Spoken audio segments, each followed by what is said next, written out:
नमस्कार मैत्रिणींनो, आज आपण बघणार आहोत ढाबा स्टाईल किंवा रेस्टॉरंट स्टाईल दाल तडका। आपण बऱ्याच वेळी दाल तडका घरी बनवण्याचा प्रयत्न करतो, भरपूर साहित्य टाकतो, पण आपला दाल तडका त्यांच्यासारखा बनत नाही। तर त्यांच्यासारखा दाल तडका बनवण्यासाठी मी तुम्हाला एक खास टिप सांगणार आहे।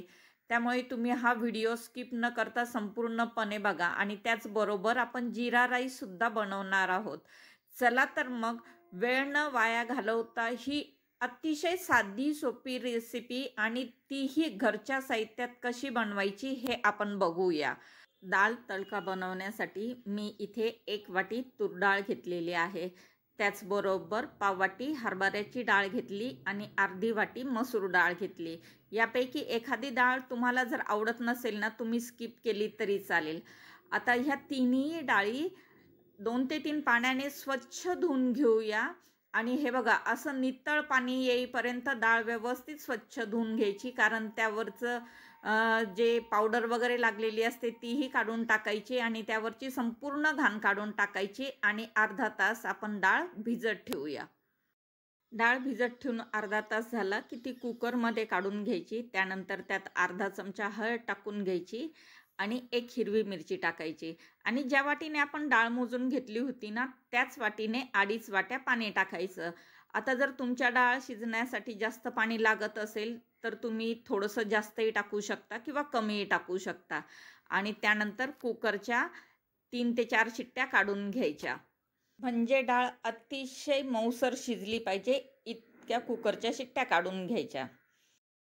आणि मी 4 शिट्ट्यांमध्ये डाळ व्यवस्थित शिजवून घेतली। आता तुमच्या कुकरच्या किती शिट्ट्या बसतात, कदाचित 4च्या ऐवजी 5ही असतील किंवा 3ही असतील। त्यानंतर एका चमच्याने डाळ छानपैकी घोटून घ्यायची। तुम्हाला हवं असेल तर तुम्ही रवीने पण घोटा, पण डाळ एकदमच असं मॅशी नाही करायची हां, कारण ढाब्यावरती बघा थोड्याशा डाळिंब्या दिसतात, त्या पद्धतीने डाळ घोटून घ्यायची, म्हणजे बारीक पण झाली पाहिजे आणि थोड्याशा डाळिंब्या पण दिसल्या पाहिजे। त्यानंतर डाळीला आपण तडका देऊया। त्यासाठी गॅसवरती मी एक लोखंडी पॅन ठेवला आहे आणि ह्या डाळीला तडका देताना गॅसवरती लोखंडीच पॅन ठेवायचा। आता यात आपण 3 चमचे साजूक तूप टाकून घेतलं। तुम्हाला हवं असेल तर तुम्ही तेल टाकलं तरी चालेल। त्यानंतर 1 मोठा चमचा जिरे टाकून घेतले। जिरे व्यवस्थित तडतडले की त्यात 2 सुक्या मिरच्या टाकून घेतल्या आणि 2 चमचे बारीक चिरलेला लसूण टाकून घेतला। त्यानंतर 2 चमचे बारीक चिरलेला अद्रक टाकून घेतलं आणि मी असं दोन्ही साईडला का टाकते, कारण माझा पॅन वरतून थोडासा मोठा आहे ना, तर हे तूप असं कडेला आलेलं आहे, म्हणून मी अशा पद्धतीने दोन्ही साईडला 2-2 चमचे बारीक चिरलेला अद्रक आणि लसूण टाकून घेतलं। त्यानंतर अद्रक लसूणचा कच्चेपणा जाईपर्यंत एखादा मिनिटभर छानपैकी अद्रक लसूण परतून घ्यायचं आणि त्यात एक बारीक चिरलेला मीडियम आकाराचा मी कांदा टाकून घेतला। आता कांदा मऊसर होईपर्यंत छानपैकी कांदासुद्धा तुपामध्ये परतवून घ्यायचा।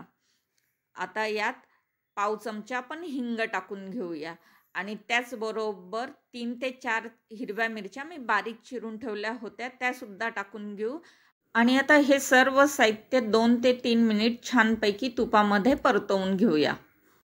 आता ह्या डाळीला तडका देताना मी तुम्हाला सांगितलं की लोखंडीच पॅन वापरायचा, नॉनस्टिक वापरायचा नाही हां, हे पुढे तुमच्या लक्षातच येईल। त्यानंतर 1 मीडियम आकाराचा टोमॅटो मी चिरून ठेवला होता, तो सुद्धा टाकून घेतला आणि तो सुद्धा एखादा 2 मिनिट परतवून घ्यायचा। तुम्ही लोखंडी पॅन ठेवा किंवा स्टीलचा पॅन ठेवला तरी चालेल, फक्त नॉनस्टिक पॅन नको। टोमॅटो छानपैकी मऊसर झाला की त्यात 1 चमचा लाल मिरची पावडर टाकून घेऊया। त्याचबरोबर 1 चमचा धणे पावडर टाकून घेऊया। त्यानंतर अर्धा चमचा गरम मसाला पावडर टाकून घेऊया आणि थोडीशी हळद टाकून घेऊया आणि हे सर्व पावडर मसाले सुद्धा आपण 1 ते 2 मिनिट छानपैकी परतवून घेऊया। पावडर मसाले एखादा मिनिटभर परतवून झाले की यात फक्त 2 चमचे गरम पाणी टाकायचं आणि आता जी खास ट्रिक तुम्हाला किंवा टिप सांगणार आहे ना, ती लक्ष देऊन बघा। ह्यामुळेच ढाब्यावरची डाळ अशी आपल्याला स्मोकी फ्लेवर येतो आणि तिची टेस्ट आपल्या डाळीपेक्षा वेगळी लागते। तर गॅस मोठा करायचा आणि पाणी टाकलेलं आहे, तर तुम्हाला दिसत असेल बघा, गॅस मोठा करून मी असा पॅन हलवते की जेणेकरून तो जाळ थोडासा पॅनमध्ये येईल, की ज्याने मसाल्यांना एक छान असं स्मोकी फ्लेवर येईल आणि मसाल्यांचा छानपैकी धूर निघेल. अशा पद्धतीने तुम्ही मसाला भाजून घ्यायचा. पण हे काम खूप रिस्की आहे हां. खूप जपून करावं लागणार आहे. तो जाळ आपल्या हातावर आला नाही पाहिजे ह्याची सुद्धा काळजी घ्यायची. आणि तुम्हाला जर असं नसेल करता येत ना, तर तुम्ही सरळ तडका पॅनमध्ये तडका दिला ना, तर त्या तडक्याला सुद्धा एक छान असं छोट्या पात्रात तडका दिला, तर त्याला सुद्धा एक छान असा स्मोकी फ्लेवर येतो. आता हा तयार केलेला तडका आपण डाळीमध्ये ओतून घेऊया, किंवा डाळसुद्धा त्या तडक्यामध्ये टाकली ना तरी चालेल. पण मी हा तडका डाळीवरती ओतून घेणार आहे, कारण माझा पॅन थोडा छोटा आहे आणि व्यवस्थित डाळीमध्ये मिक्स करून घ्यायचा. हे असं जाळावरती पॅन ठेवणं किंवा पॅनमध्ये जाळ ओढून घेणं हे काम खूप रिस्की आहे. त्यामुळे खूप जपून करायला हवं आपण ते. त्यानंतर डाळीमध्ये अर्धा चमचा मी आमचूर पावडर टाकणार आहे आणि चवीनुसार मीठ टाकून घेऊया. आणि पुन्हा एकदा ही डाळ व्यवस्थित मिक्स करून देऊ. आता ह्याची कन्सिस्टन्सी तुम्हाला कशी हवी आहे, तुम्हाला ही डाळ कशी आवडते, जास्त दाटसर आवडते की पातळ आवडते, त्यानुसार तुम्ही पाणी ॲडजस्ट करू शकता. पाणी टाकायचं असेल तर आता इथून पुढे गरमच पाणी टाकायचं. पण ढाब्यावरती किंवा हॉटेलमध्ये मिळते ना, ती डाळ थोडीशी घट्टसरच असते हां. आणि आता जवळून दाखवते बघा, मी यात बारीक चिरून कोथिंबीर टाकली आणि इतकी घट्ट अशी डाळ मी ठेवलेली आहे. आणि ढाब्यावरती अशाच पद्धतीने डाळ मिळते. आपली डाळसुद्धा ढाब्यापेक्षाही छान अशी चवदार होते आणि तीही खूप कमी साहित्यात हं. आणि दिसायला बघा किती अप्रतिम दिसते. बघता क्षणीही खावीशी वाटते. यानंतर आपण भाताची तयारी करून घेऊ. तर हे बघा, माझी डाळ इतकी दाटसर आहे. तुम्हाला ह्यापेक्षा पातळ हवी असेल ना, तर थोडंसं गरम पाणी करून टाकलं तरी चालेल. आपली डाळ तयार झालेली आहे, पण अजूनही हिला एक तडका द्यायचा आहे. तर डाळ थोडा वेळ साईडला ठेवूया आणि भात तयार करून घेऊ. तर भातासाठी पातेल्यात मी पाणी ठेवलं आणि पाण्याला छान उकळ आली की ह्यात चवीनुसार मीठ टाकूया आणि थोडंसं लिंबू पिळून घेऊया. आता मी मीठ टाकणारच होती, पण आमच्या मृण्मयीला आज कामाची खूपच हौस झाली.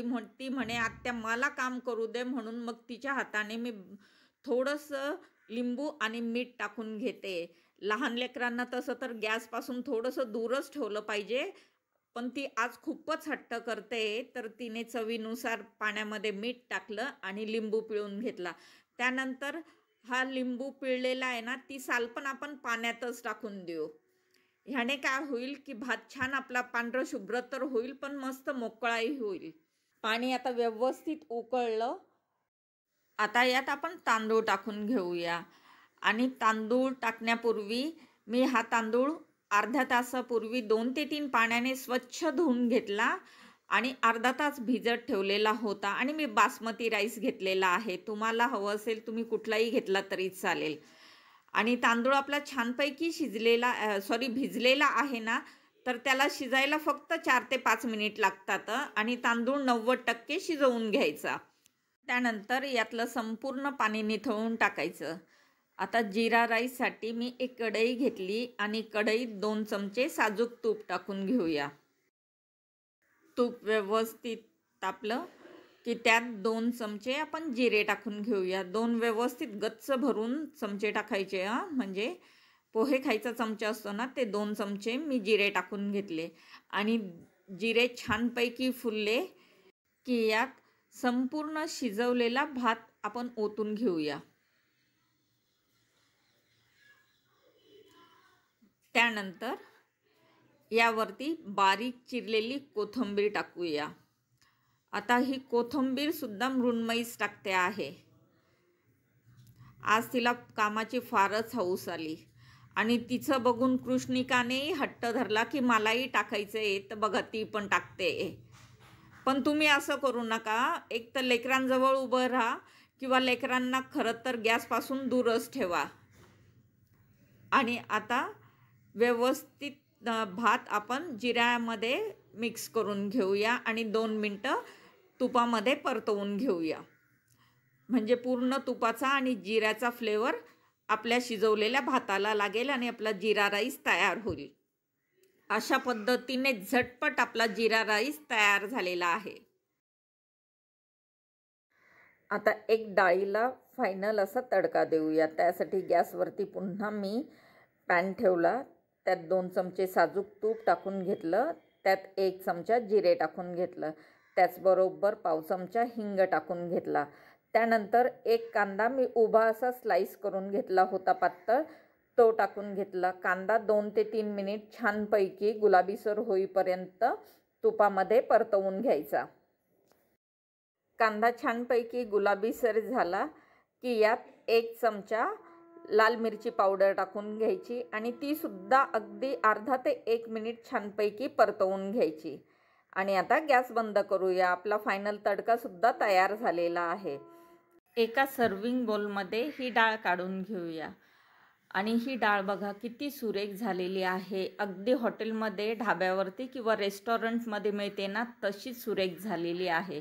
तुम्ही सुद्धा अशा पद्धतीने एकदा ही डाळ नक्कीच करून बघा. आणि तुम्हाला जर ही रेसिपी आवडली असेल ना, तर माझ्या चॅनलला प्लीज लाईक आणि सबस्क्राईब करा.